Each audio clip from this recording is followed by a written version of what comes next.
Hi, this is the bad boy, Joey Janela, and you're listening to the Going in Raw podcast, because Joey Janela always goes in raw. This is the American Nightmare, Cody Rhodes, and you are listening to Going in Raw. Hey everyone, Kenny Omega here. In case you didn't know, we have an awesome kick-butt show called Stephen Larson's Going in Raw, and they're going to be supporting AEW every week amongst many other things. Goodbye and smooch. Good night. Bye-bye. Hey, friendo, Steve here. And Larson. And welcome back to Going in Raw, the only pro wrestling podcast you need to be listening to right here at youtube.com/Stephen Larson. And, of course, wherever podcasts can be found. That's right, we're on your favorite podcast app. And if you take just a moment to leave us a rating, review, or a comment on your podcast app, that really does go a long, long way. If you're watching us on YouTube, Smash that like button. smash that like button. You got that right, buddy. It really goes a long way towards helping Going in Raw. Another AEW in the books, the last one of 2019. Next week, they will not be having. Oh, they're going to take the day off for the Christmas. For the Christmases, that's right. Yeah. So good for them.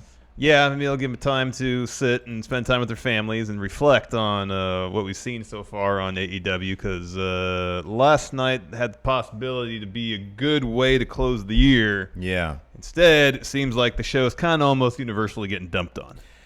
It is, and I honestly think there is, again, there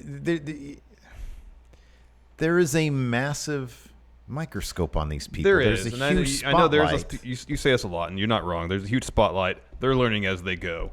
And we kind of alluded to some of this conversation that we're about to have in full on the NXT episode. So it seemed early on, it seems obvious that the Elite have made it a point to not concentrate solely on themselves, i.e. put belts on themselves early on, to develop as many of the Ross members as possible, which I think on a macro level, to introduce your product, to build up the depth of your roster, is a solid idea. There is a balance there, however. You don't necessarily have to deprive your 5-6 most popular guys championships for the sake of accomplishing what you want to do, build up the rest of your roster. Yeah. Last night was a perfect opportunity for the Young Bucks to end the show on a high note, because once you found out that Adam Cole and Finn Balor are opening NXT, okay, that means Rhea versus Shayna is going to close the show. That means there's like a 99.9% chance Rhea's going to win that belt. Yeah. And I understand you don't want to book in reaction to what your competition is doing. Nonetheless, you got to – sometimes you just got to give the fans what they want. Yeah. And the way they're handling the Dark Order, you can tell they really like the Dark Order. They like this gimmick. But what you're doing, I feel like, now is pushing the guys who aren't popular instead of the guys who are popular. And it's going to, if they keep up with this, it's going to be to the detriment of the company. Yeah. Because, like the Dark Order stuff, they realized at first it wasn't working. They kind of went back to the drawing board. They started doing these vignettes that were really cool. And like the one last week where Alex Reynolds is watching the TV, it pops up. They're like trying to recruit him. He shows up this week. John Silver does too. That's neat. Mm-hmm. There's a lot of elements of Dark Order stuff that is finally working. It's clicking. The problem is they should have waited at least 2 to 3 months to do something like this. You know how this would have been much more effective, the Dark Order thing in particular, but I agree. The AEW does have an issue right now.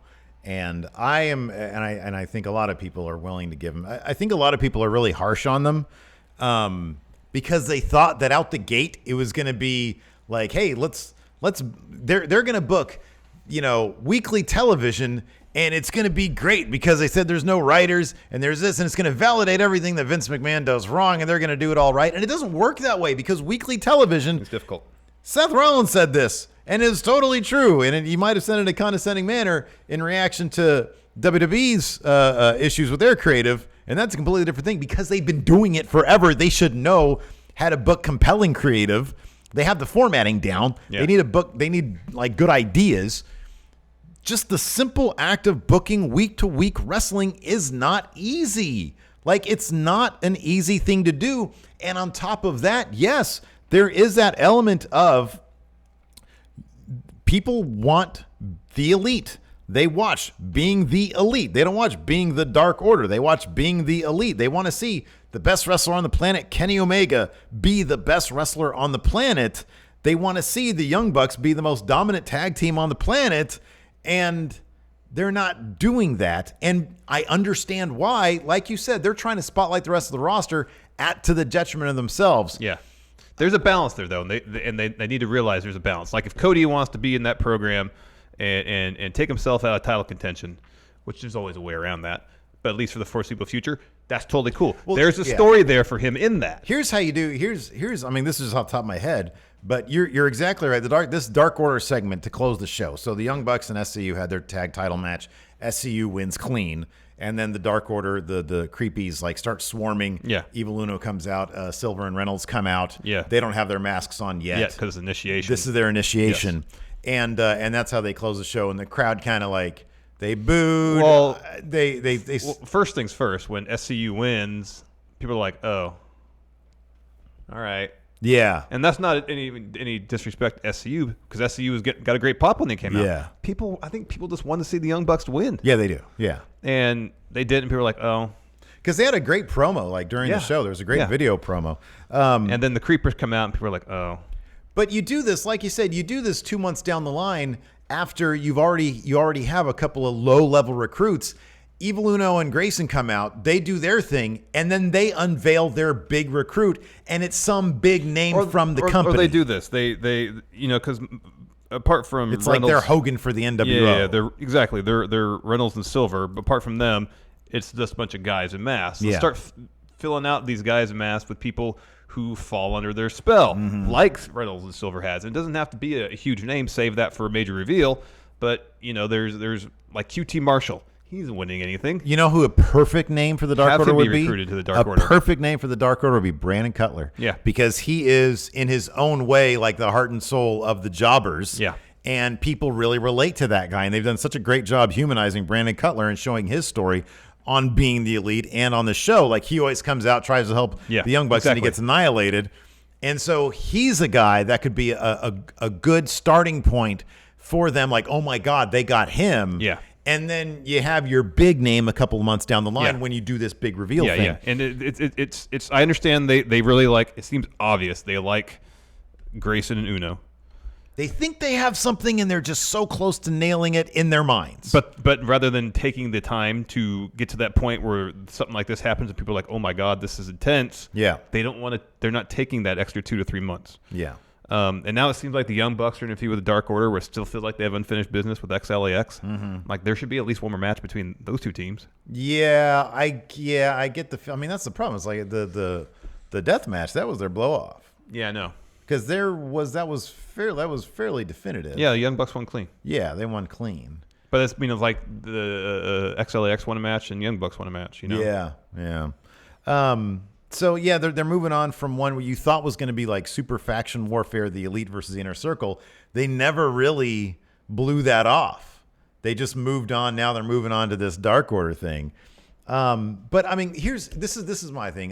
When I was watching last night, the one thing that stood out to me prior to the main event was when Jericho was delivering his promo with cue cards during the picture-in-picture, which was pretty silly, but to me that illustrated a point. To me, that moment right there, 5 years from now, when I hope that AEW is celebrating their 5-year anniversary, or 10 years from now, and they do a documentary, and you always have, like, the early days were kind of rough. Yeah. We didn't know exactly what we were doing, but we were diving into it, and we were trying week to week, and we were getting killed, by the critics at some points. And they'll cut to the bit of Jericho doing a promo, picture-in-picture, and then he gets preempted altogether by commercials. Yeah. And it's like, it's a Jericho promo. Why is this not on TV? It's in picture-in-picture. I know. I feel like that's going to be one of those things where they're like, yeah, that's something that's not going to happen again. So I feel like a lot of this, man, is just stuff that they're doing that it's like, man, everything is, hindsight is 20/20, and you have perfect vision when you're looking back on it. But at the time, it made sense because TV comes at you quick every single week. Yeah. And the bottom line is they put on some fantastic matches. They've got a really good roster. And by and large, it's been a lot of fun to watch. From like week one, when they were like Hangman, I had no idea when they started like mishandling Hangman Page. And I think they're starting to get a better grasp on him now. Like he actually has a story week to week now. Yeah. I was like, okay, they're catering to the 75,000 to 150,000 people who are, the ones who are trying to buy the tickets, the people who are watching being the elite. And you have to find a middle ground between, we've got an audience of, let's say, 1 million people that are checking us out. We have to cater to the 850,000 people who are not watching that. And show them why the elite are so special. It's called All Elite Wrestling, after all. So yeah, any interesting takes there in the live chat? I noticed you have monitoring there's a lot of people just saying that the Dark Order doesn't resonate with them. Yeah, that's kind of the consensus. But the people are saying that they think Brandon Cutler, because there was already Uno. He's the other guy with the purple mask. Okay, yeah. Because Uno handed Reynolds and Silver purple masks as opposed to green ones. Yeah, right. But there's one guy with the purple mask who's actually pretty built. Yeah, and tall. Okay. Kind of lanky. So it could already be Brandon Cutler. I didn't see that anymore on Twitter. I just sort of thought of that. Well, we were watching it this morning because you had. We noticed there was one other guy with purple mask on, other than Uno and Reynolds and Silver. All right, cool. It is what it is. I think that people they wanted so much for it to be what they wanted it to be. And, they have to figure this out. And hopefully they will. I've seen all sorts of comments about, oh my God, this is a disaster. It's a disaster. And it's like, it's really not, it's still, a lot of it is really fun. And even last night, I thought there was a lot of really good stuff. I'm not huge on them jobbing out Butcher and the Blade. I've always been against, if you're a tag team, if you're an established tag team, you should never lose to two guys who are thrown together, even if those two guys are really good. So I thought that was sort of something with the Darby Allin and Cody stuff and the Butcher and the Blade.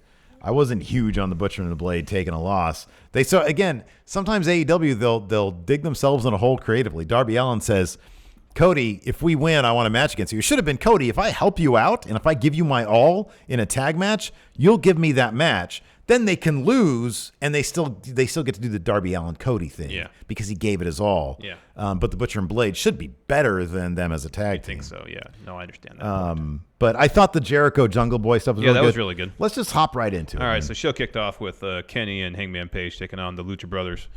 All these wrestlers, all the guys in this match are really good. So, of course, it's a fun match. Lucha Brothers, man, they're like my favorite tag team. Oh, hell yeah, man. Planet. They're fantastic. They're so Somehow they're 7-6 now. Really? Yeah. Wait, the Lucha Brothers have lost 6 matches? Yeah. I could do a little bit less. I know it's his thing. Oh, Pentagon doing the Sierra Miedo stuff? Like, on one hand, I think it's funny. On the other hand, he never did it nearly that much in Lucha Underground. He didn't? No. Well, he figured out that it sells shirts, probably. Yeah, the sign that I saw in the crowd, or it was on Twitter. Sorry, I didn't see it myself, but it was on Twitter that somebody had up. It said, "My girlfriend told me to choose between her and coming to Dynamite, and I said Cero Miedo." That's pretty funny. The idea of some idiot doing this to his girlfriend made me laugh hard. Anyway, pretty funny. Go ahead. No fear. Yeah. So this is a fun match, and there's a story going on between Kenny and Page, where even though Page, at least on BTE, left the Elite, and they've referenced that kind of, although they kind of ignored it on the commentary last night, but that commentary is a whole other issue. That they're teamed up together.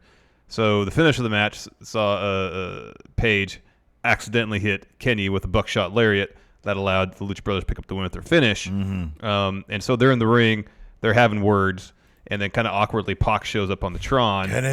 Kenny, remember me. And so he says, all right, I'm going to go, to remind you who I am and what I can do, I'm going to go and show you who I am and what I can do. So he goes to the locker room, and there's Michael Nakazawa sitting there. Mm-hmm. So he goes in there, and Kenny's like, well, he's my friend. I'm going to go help him out. So he goes backstage, goes to the locker room. Nobody's in there. Yeah. And so and so Kenny starts wandering around looking. He gets beat up by the Lucha Brothers. Mm-hmm. And then Page comes along to help him out. Yeah. Fends off the Lucha Brothers. And so they're looking backstage. Mm-hmm. Because that's the one thing they have in common. They may not be members of the Elite anymore, or Page isn't. They might not get along. They both don't like Pac. Yeah, right, yeah. So, yeah. Which a lot is a good story beat, and it keeps Pac involved. Exactly. I thought that was okay. I just feel like they need a through line with what Kenny's doing. They need to make it clear. Yeah.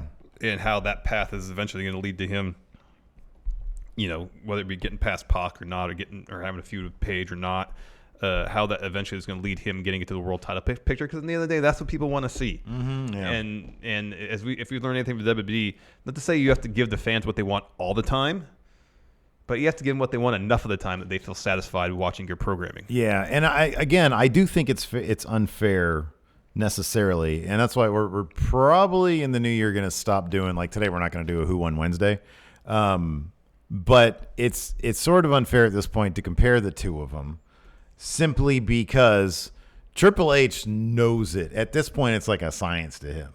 He knows when to give people what they want, when to hold back on it. That's why it was so cathartic to see Rhea Ripley, because he understood for 415 days, whatever it was, Shayna didn't have anybody that was ready. The time wasn't right. I mean, even with Asuka, it was like, well, nobody was ever ready. No. And so they just had her vacate the title because she was just ready to go. Yeah.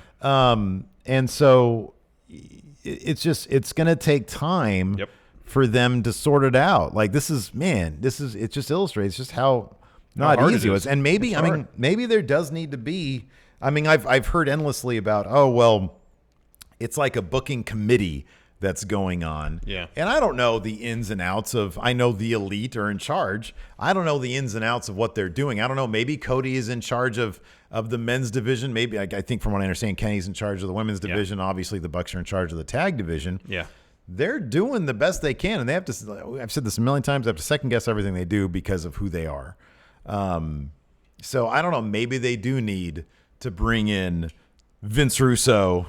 Not Vince Russo, but it'd be like a Jimmy Jacobs. Someone to oversee everything. 'Cause I don't know if there's Yeah. anybody who's overseeing everything and seeing how all the individual pieces fit. Yeah. And if someone has an idea, like the Dark Order thing, because like as far as this episode, the thing that really just didn't resonate with me, and if you have the Bucks lose, there's a way to handle it differently. You have the Dark Order come out and attack and lay out everybody, and it doesn't feel earned yet. Yeah, right. Yeah. I mean, just because you tell us these people, this is a team that needs to be feared, doesn't mean we need to fear them. We need to have a reason to actually fear them, other than you telling us that's the case. Yeah. And if they're month after month, recruiting a bunch of people, and then there's a huge reveal, and it's like, oh, snap, they got Paige. Yeah, right. Something like that, you know. Yeah, exactly. Yeah. That's huge. That's impactful. Then you get the sense nobody is safe. Mm-hmm. Yeah. Then they're a real danger. Yeah. But just because they have a bunch of guys and they have a couple jobbers, why should I really be scared of them? Mm-hmm. Yeah.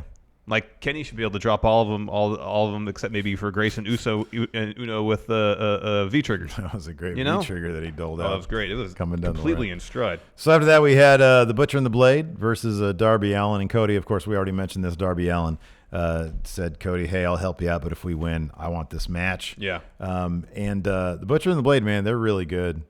That Butcher dude, he looks legit. Yeah, man. He looks so legit. I love his look. Yeah. It's so good. Yeah. Yeah, it was kind of, I guess going into this, knowing the stipulation, there really wasn't any way out of having Cody and Darby win. But yeah, it kind of does disservice to Butcher and the Blade right when they show up. Mm-hmm. There's that great bit, though, where so Cody and Blade are hit double cross bodies. Cody gets the tag to Darby. He hits a destroyer bomb on Blade, but the Butcher is a legal guy. So he drops Darby at the backbreaker, puts him right in the clover leaf. And then Cody's in there. He starts kicking the Butcher in the face. The Butcher's like, yeah. No. Yeah. Completely no-sells him. Yeah. And the Blade pulls Cody out. Cody tosses him in the ring steps. Darby hits the stunner on Butcher, tags in Cody. And then Cody hits Crossroads on Blade. And on Butcher. Bunny distracts the refs, so there's no pin. And then Darby and Cody lay out Butcher and Blade with suicide dives. And eventually Cody drops Butcher with a disaster kick. Darby follows with a coffin drop on the apron. Yeah. And then Cody pins Braxton Sutter. Pepper Parks with Cody Cutter. Yeah. So it was a fun match. Yeah, no, it was a really fun match, yeah. But yeah, you got the Butcher and the Blade in there. These guys need to be like eating people alive, you know? Yeah, pretty much. Yeah. Because I feel like immediately, just based on how they're presented in appearances, like I'm way more scared of Butcher and Blade than Dark Order. Yeah, me too. Butcher I know. And Blade look legit. Blade, it's like when Pepper Parks, I guess, when the Blade comes out with that mask. Yeah. I kind of wish, and I know it'd probably be really difficult. Kind of wish he'd wrestle in it. I saw that prior to seeing out of one eye. Yeah, I know. I saw them before I knew it was Braxton Sutter underneath the mask. And I was like, oh, I remember when I found out, I was like, oh, that's cool. Good for him, because like he was in Impact like for a brief time when I was watching. And so I thought it was really cool that I was like, oh, cool. He's got a second chance. The Butcher looks legit, though. That dude, man, holy crap. He looks like an old timey bastard. It's awesome. It's great. Yeah, probably should have got the win here. Anyways, next, Jungle Boy and Chris Jericho video package. Kind of recapping the story beats so far leading up to their match. Then we got, this was really good. I like that. Awesome Kong versus Miranda Alexander is about as long of a match as you would expect. Brandy's promo, I believe, in advance of it, lasted longer. She's still trying to recruit Chris Statlander to join the Nightmare Collective. She wants her alien. Yeah. Took 2 moves for Awesome Kong to pick up the win. Back fist. I don't know what she calls her version of the fairy tale ending, but that's essentially what it is. And then she, of course, takes some of Miranda's hair. And then after that, Jungle Boy interview, a sit-down one with JR prior to Dynamite. Yeah. That's honestly, that's the other thing about AEW that like is really starting to get under my skin. It was cute the first couple of weeks, but like I feel like we've said this before, Excalibur actually gives a damn. Yes. And I seriously feel like they need 1 or 2 other announcers to replace JR and Tony that actually sell. You know, it's funny because old school guys, they always talk about selling it like it's real, and they don't. It's like they're so flabbergasted by the names of moves and the silly gimmicks, which I honestly think that the silly gimmicks, I think they work. I mean, I think for the most part, a lot of these gimmicks work or can work on a wide basis because the wrestlers are good and they believe in them, you know? And it's like Chris Statlander being an alien. Is it silly? Sure, but I don't care because she's a really good wrestler. She's a really good wrestler, and they talk about her being an alien, but she doesn't present herself like she's an alien in a horribly over-the-top way. Right, exactly, yeah. She's just kind of aloof. She moves a little unusually, and she just touches people on her nose, on their nose, and that's it. Yeah. Yeah. It's not like a huge thing. It's not like she's coming out in like dressed as an alien or something. She just has some interesting makeup and face paint stuff on. Yeah, I'm willing to go with it to a certain point. Like if they get really like if they have a freaking UFO come down or something. Yeah, I know. If she gets beamed up or that's something. going to be but you know, if it's eventually, you know, if it is eventually revealed that she's just a chick who's really into like alien stuff, then that's cool. You know, that's fine. Yeah. We're going to have a freaking or she's someone who doesn't feel like she connects with humans. Right. And so she creates a persona. A persona that she's an alien. Yeah. But then if they have a bunch of little gray men come out and take her away, that's too much. It's too much. You know? It's too much. But I'm willing to deal with it for now. Yeah. I mean, same thing with Jungle Boy. It's not like Jack Perry says, "Yeah, I was raised by, you know, animals in the jungle." Yeah. It's just his thing. It's wrestling. It's wrestling, exactly. So yeah, JR. This was a good interview. I thought it was a good interview. But maybe they should keep JR to that because he's really good at these interviews. Good interview. Now, I wonder if Tony would be a little less giggly about things if JR weren't there. I do think he would be. Because it kind of feels like he takes the lead, or he takes JR's lead. Yeah, I think he does. Yeah. So we get Chris Jericho versus Jungle Boy next. This accomplished exactly pretty much what we thought it would. Oh yeah. Establish. So this is a situation where you know, granted I know Jericho, he's in this match, he's champion. You could do these type of situations with any of the top guys. Yeah, you can do it with Mox. Yeah. Like they do with him and Darby Allin. It's a great match that further solidified Darby as a star. You can do it with the Young Bucks. Yeah. You can do it with Kenny. Yeah. You can do it with Hangman Page. You can do this situation where you have a match against up-and-coming guys. The up-and-coming guy doesn't always have to win. Right. Sometimes there's a moral victory to be had in defeat. In situations like this where the Jungle Boy didn't win the match, but he proved Jericho wrong. Yeah. So, yeah, I was actually kind of surprised that they didn't have. I mean, I know there's all sorts of shenanigans with Jurassic Express, is that their name? And what's his face? Hager. Adrian C says JR said that MJF was using a watch as collateral for paying the Butcher and the Blade. He meant to say the ring. Yeah, dude. I mean, yeah. It needs to. They need to get some people.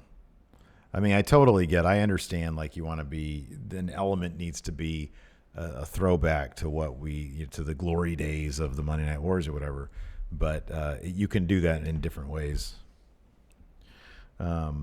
Anyways, I was actually kind of surprised that they had Jungle Boy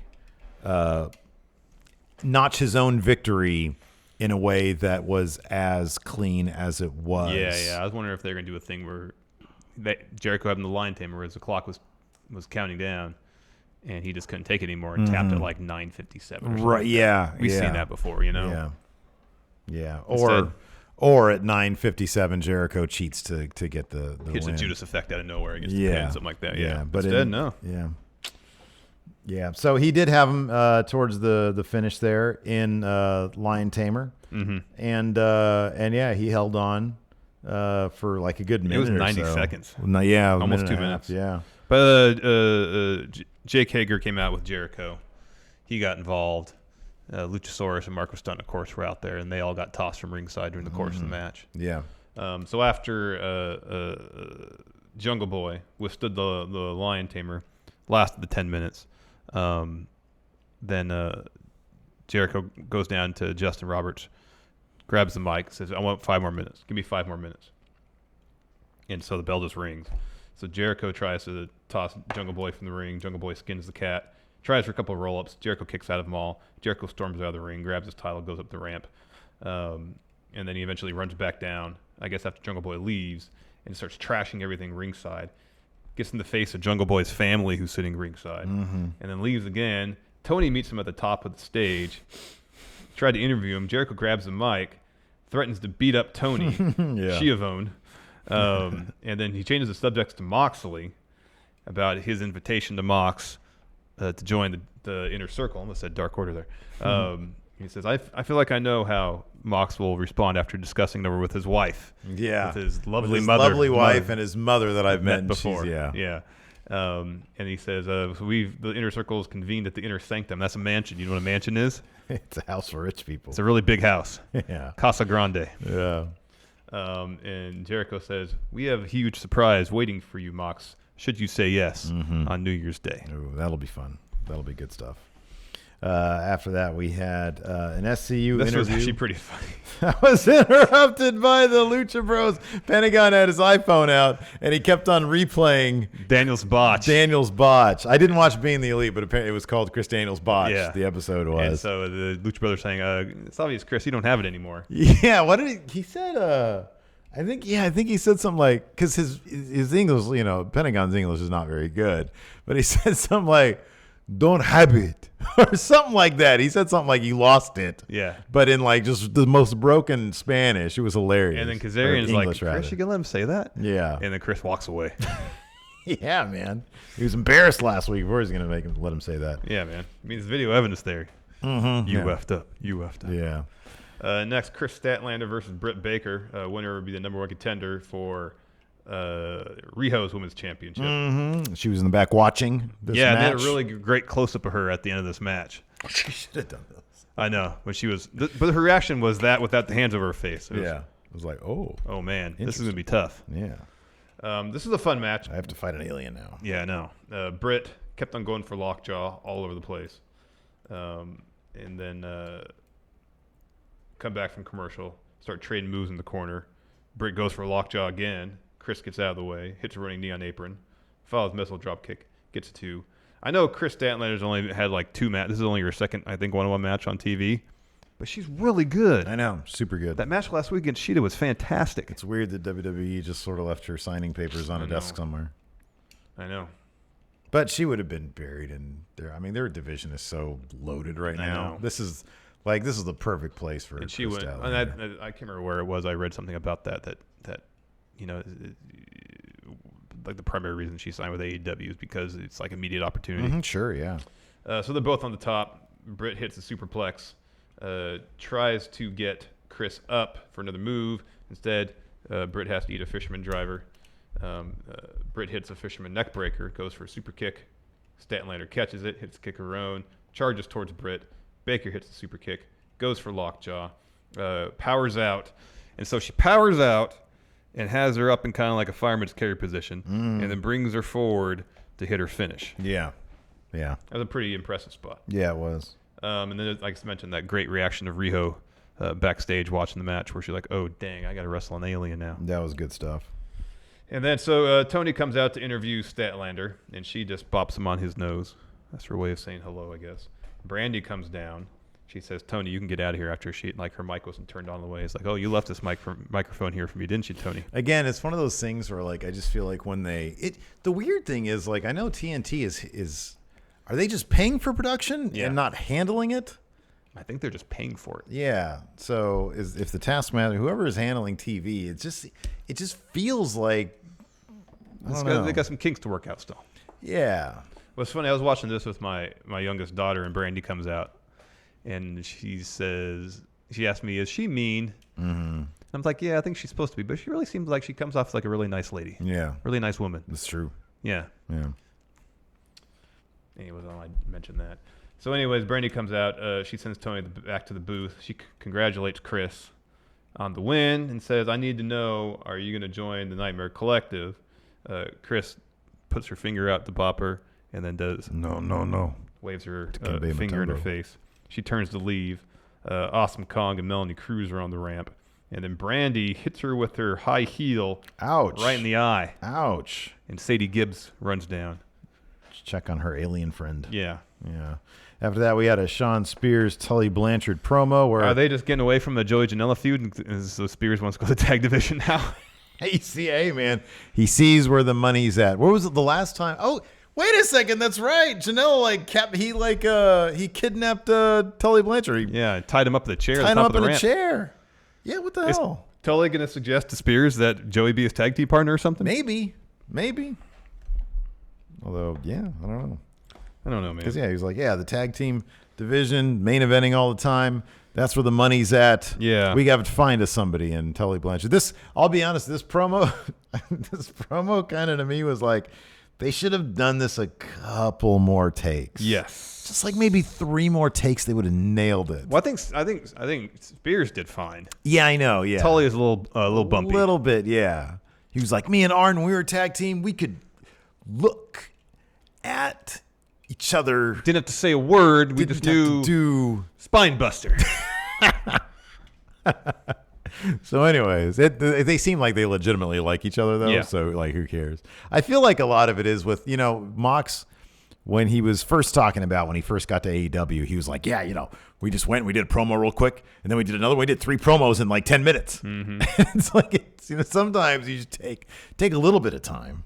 Take a little bit more time. Mm-hmm. Anyways, after that, we had a Young Bucks promo where they talk about having some Christmas dinner with SCU. Yeah, they were talking about how they intended to come in and prove they were the best tag team, and they haven't done it. Yeah. They haven't been able to prove they were the best. Merch Freak is going to have Christmas dinner with SCU. With Ring General Christopher Daniels.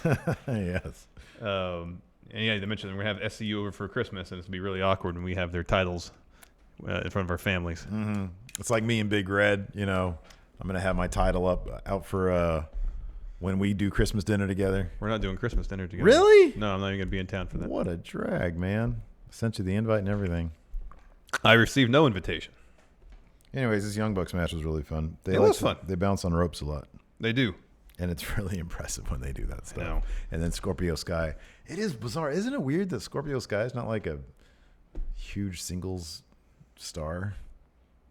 I feel like SC just means Daniels and Kazarian and Scorpio Sky. He needs to just go win that, I don't know, TV title or something. Well, they don't have a TV title yet. Hop to NWA.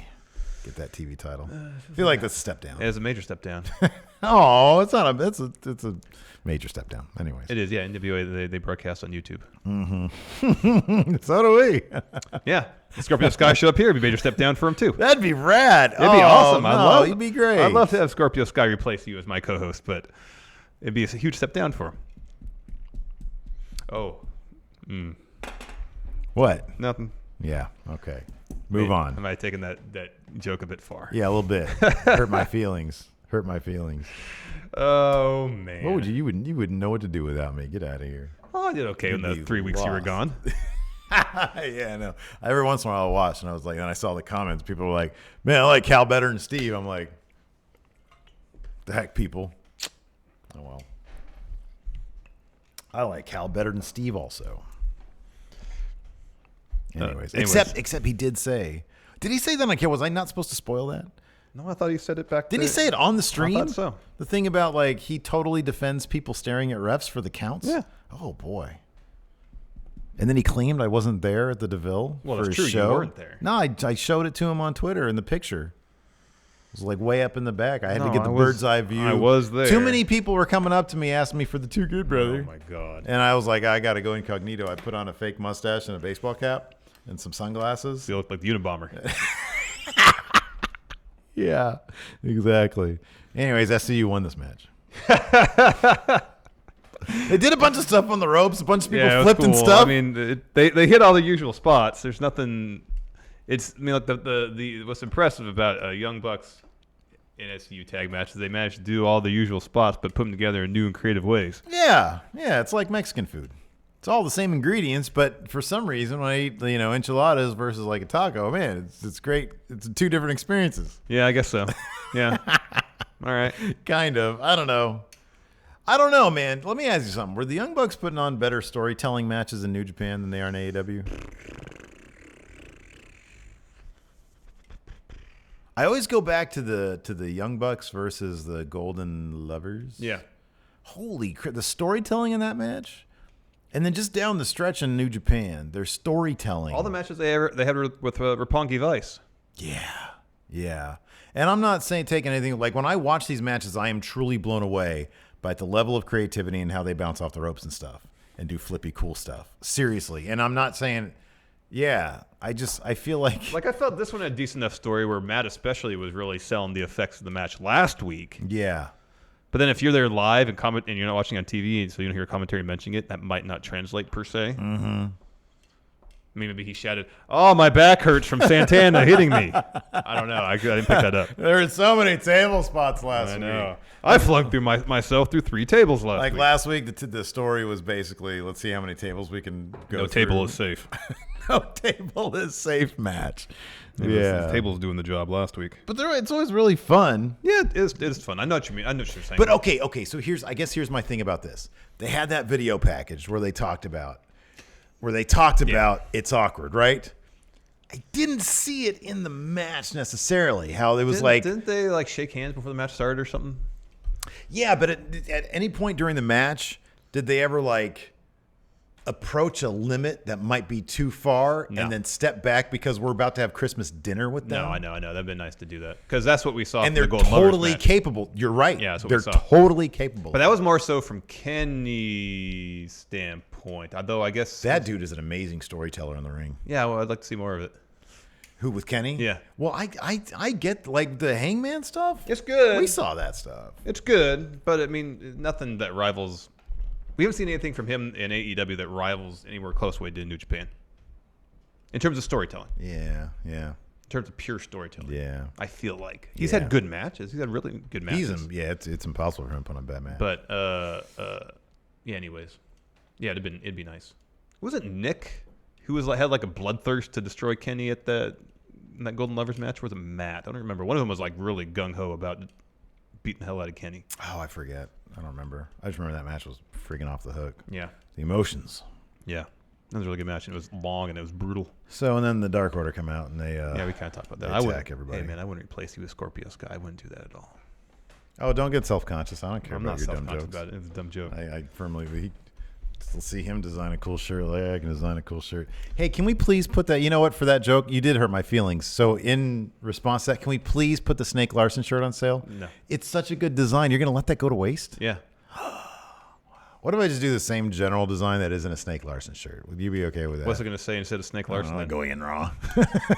Too good, me brother. We could talk about that. Okay. Man, that Snake Larson shirt is so good, though. You can try to convince me all you want. I sit here on our Who Won Wrestler of the Year thing that we shot yesterday. Yeah. And I'm fine saying that how about this? What if we trade shirts? I'm like a slow, fat moron, like Make-A-Wish case, and we'll do a shirt with that, and then we can do a Snake Larson shirt. We'll talk about it later. Fat, slow moron. My face, snake for your face. I'm just joking. I'm just going to give you crap about that because it's something you won't let me do. Yeah. I let you do basically whatever you want.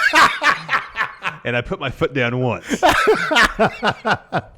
Oh, see, you know what I'm doing right now? building demand. People are going to want to see the Snake Larson shirt. I'm going to blur it out in the intro we shot. You are? Oh, no. Oh, and I worked on that for a good 10 solid minutes. Yeah. Oh, Anyways, man. let's answer some questions. All right. Griffin Cologne has AEW squandered the elite a year ago. Kenny was the hottest wrestler on the planet. Now he's taking pins left and right with no storyline in sight. He's got story. I think he might have an overabundance of story in that none of it's really focused. Yeah. Maybe they're trying to focus something now with Pac and Paige. Take that in a direction. But it seems like there's little story threads here and there.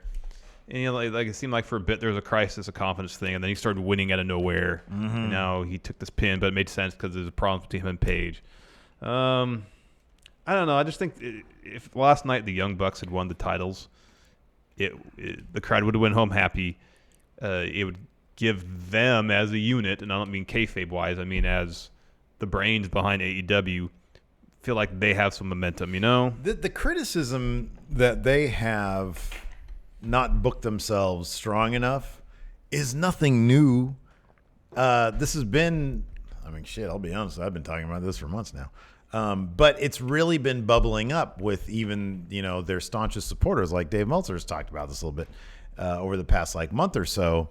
And I do kind of feel like maybe if they had but if they had sort of taken notice of, hey, you know what, we do need to pay attention to see what people are saying, see if there's any. Dude, I read, YouTube comments, Twitter, feedback, stuff like that, and it does sometimes give me ideas. Okay, maybe we can shift things around. Maybe we can do something different. Like just the other day, somebody saying, man, I really love all the notes that Larson does. It really does a good job. And we've talked about it a couple times about how sometimes you go through the moves, and I'll sit here and I just let you take over. A lot of people like that. Yeah, I never know if that's too dry or if it's just an info dump. It's hard to tell because I know there are people out there who like that. Yeah. And so it's always an evolving process. Totally. But we try our best. That was just one example. We try our best to listen to the audience. For example, if they all want the Snake Larson shirt, we'll give it to them. I don't know about that. But I would think that AEW, that the brain trust there, would be listening to this a little bit. And last night would have been a great opportunity. That would have just killed that, like all the people saying that, all the people saying they don't put themselves over. You get those tag titles and they'll shut up for the most part, Yeah. They don't all have to have belts. Right, yeah. They can take turns being champions. It's not like I think people would dump on them in terms of, oh, look at this is a vanity project. If instantly they all had all the titles, Yeah. They're not doing that. Right, exactly. And they all seem smart enough. Maybe they've overthought it to an extent.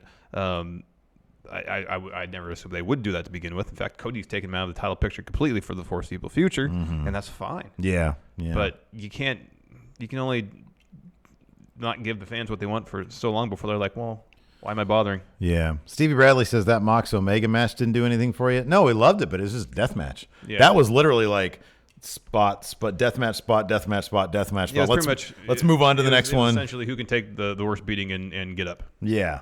Which is its own kind of story, but you're not right. It lacked the emotion of the match you discussed, the Golden Lovers versus Young Bucks. It lacked the narrative from match. Granted, it was a standalone match; you can't really do it. But some of the storytelling aspects of the Okada Omega match, especially the later ones. But that was, of course, referencing the previous matches. So you can't really do that. Yeah. DKC returns. Which wrestler should always be petting a cat, a la Dr. Claw? Uno. Yeah, Evil Uno. He should sit down on one of the creepers and pet a cat. Or get like a little tiny creeper guy.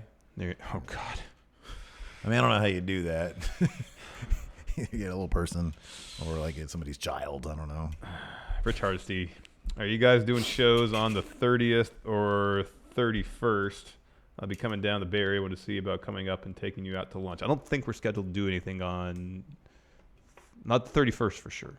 Oh, God, no, not the 31st. I'm not sure about the 30th. We're having a shindig in my house. There you go. So TBD, I'll say that. Yeah, TBD. And we're not really in the Bay Area. Is kind of a drive for us. It is. So, Alex Ramirez, Sloth Steve, and Snake Larson. See, perfect. See, the thing is, like calling me slow or fat or a moron, it's really not that big of a deal. Calling somebody a snake. That's a little overboard. I mean, like, I don't mind it being a joke. Doesn't bother me. Yeah. But, like, what if my kids are out? Oh, with my no. kids, and someone comes to me and goes, "Hey, Larson," and they're like, "Dad, why is the Snake Larson shirt?" Yeah. Well, then you'd have that's the thing. Then you'd have to tell them. Well, because I'd turn in Uncle Steve in just a heartbeat. And they'd be like, "Oh yeah, he probably had it coming." Yeah, that's what they would say. Fear and Loathing. Tony Khan's stunner looked like he took the elevator to the lobby. I liked it. I thought it was funny. I just saw one little fan video of it. It was kind of goofy. John Curley, if you okay the snake shirt, we promise to only wear it around the house and not in public. It'll be my sexing shirt. Come on, please. I'll be honest with you, John. I don't think that's more of a selling point if you're saying that you're going to wear that shirt during sex. Number one, people who wear shirts during sex. Well, also, if you saw the shirt, in no way would you be actually be in any position to do any sexing with that shirt on. I'm not sure your loved one, your lover, will appreciate because it's a weird shirt. And it's got this face on it. Well, the top half. Yeah. The bottom part, your beard, is the snake. Yeah. DKC returns Snake Larson shirt if Larson gets all the profits. Nah. I don't know if I'd approve that one either. I don't think it's possible for me to be. What if swayed. we did here? What if we sent the profits to charity? Sorry, little kids. I don't know. Let's see here. Kevin Kernow. On average, how often do you think opponents fall for telegraphed back body drops? More often than not, you end up getting kicked, so why try for it? That's a lot of moves in wrestling, though. Yeah. Like, how many moves do people try and they don't hit? Ritarsty, he'll be out in Pittsburgh, so that's East Bay, but he drive to Sac. We'll see. Depends if we come like Tuesday. Tuesday is 31st. We won't be coming down Tuesday. We're very private people, Rich. So we'll see. Tim Spulak was talking about like, hey man, I'd totally come out if you guys had a friendo watch party. And I'm like, I don't even know who started that. I think it was Mr. Dope, and then Stevie Bradley hopped in. I'm like, I never said yes to that. Yeah. I'm a very private person. Fear and Loathing NYC share the profits with snitches who got stitches. Oh, is that a charity? We can Probably start a charity. Snitches who got stitches. That's good. Steve Bradley said, I can just make the shirt. I'll sell it from your office parking lot. Let's see here. Thomas Dunnigan. Who do you think will be the first new AEW World Women's and Tag Team Champions in 2020? That's a good question. Well, the World Champion, Mox is going to get that next. Probably. I think that's going to happen. February. Jericho said he knows what he's doing all the way until February, so I imagine that pay-per-view, I would not be surprised if Mox picks up that title. Next Women's Champion. Who's going to take it off Rio? At this point, it's going to be Statlander. Seems like it'd be Statlander on New Year's Day. Or Rio's gonna like beat a lot of people, and then Awesome Kong will take it from her and be like the new Walter of the women's division. Mm-hmm. I could see that happening too. And then tag team. I mean, maybe the Dark Order, but they seem to be going after the Bucks though, more so, but maybe not. Which again wouldn't even really make sense, because if you're a tag team and you think you're hot stuff, why go after the team that just lost a match to the tag titles versus the tag champions? You know? Yeah, I know. Adrian C. Could still be Lucha Brothers. They still have beef with the SCU. That's true. Yeah, that's true. He's walking around with his phone in the botch. I know. Imagine the massive finish to the title match. Penta just goes down, and you think he's going to take his glove off. Yeah. His phone's underneath. Yeah, that'd be great. Adrian C. While Statlander has all the potential in the world, do you think there's at all the chance she's getting pushed to the moon because of her talent, or potentially as a jab at WWE for dropping the ball and signing her? I'd have a hard time believing they would. I'd be really surprised by they that. would push someone just to be petty. If that's a side effect, maybe if that's of interest to him, I don't know. But she's good. I'm guessing they're pushing her more than anything else because she's good. Yeah, I suspect that's the case too. Yeah, Adrian's. Oh, he also brought up the Brandon Cutler with the purple mask thing. Let's see here. Wait, what? What? Oh, James Fletcher. Sorry. He says, do you think they're setting up Sammy Guevara to turn on Jericho in the distant future. In the distant future? I don't know, man.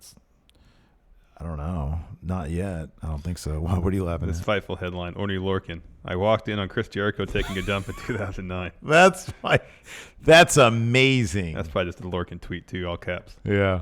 Let's W debut January 1st, 2010 versus Great Khali. Won with my finish in 2 minutes. Also, Vince McMahon said I had to wear a jersey because I was too jacked. Also walked into Chris Jericho taking a dump earlier in the day. I thought he was going to cry. We'll never forget it. That's amazing. He's a solid Twitter follow. That Oni He Lorcan really is. He really is. Oh, yeah. And then Imposter Naked Midian says, you guys notice Hangman Page's lower third? Mm-hmm. Yeah, they're getting silly with that stuff. Because the last one was like drink an entire bottle of whiskey or something like that. Oh, that's cool. Cole Cabana did commentary for Yeah, Dark. I saw that they had that on Twitter. He came out. That's neat. That's awesome. Yeah, he's done with Ring of Honor. Dude, could you imagine Cole Cabana and... Excalibur? Oh, don't even get me started. How great would that be? I'd be off the charts, dude. Man.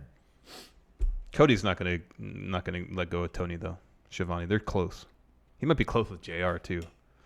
Yeah, but... But JR's not good. Kick him to the curb. Just have him do interviews. Have him do interviews. And When then you need talent a relation segment, stuff. we need a segment. I think he's doing some consultant work too. Yeah. We need an interview or a segment with some gravitas. Yeah, sure. JR can still pull that off. Mm-hmm. Bring in JR for that stuff. Yeah. But he doesn't need to be on commentary every week. Oh, we had one more super chat here. Oh, no, that was the one I read earlier. Alfix says you can watch Dark to hear it. We'll see if that happens. I'd rather watch Dynamite to see it happen, to hear it. He's great though. I love Cole Cabana. Yeah, he's great. That'd be cool if he pulled double duty in AEW and NWA because he's still in NWA too. Anyways, that's it for the show. Thanks everybody for tuning in. We do definitely appreciate it. Yeah, be sure to listen, man. If you've been watching the show, if you like it, smash that like button, man. If you want to see that, hey, if we get to, how about this? If we get to 2,000 likes for this episode, if we get to 2,000 likes, we release the Snake Larson shirt. It's gonna be hard to change my mind on that one. 2,000 likes? That's like the impossible task. It's gonna be hard. Will that be like step one of a possibility? Can we give some people some hope? I'm not gonna give people hope if there's gonna be no follow through on it. Oh no, okay. It's like Vince's rule. Don't mention a feud if you're not going to have the match. Don't mention the shirt if you can't release the shirt. Yep. Ooh, it's going to be in the vault forever, people. Yep. Unless we get 2,000 likes. Thanks for watching. We'll talk to you later. Bye.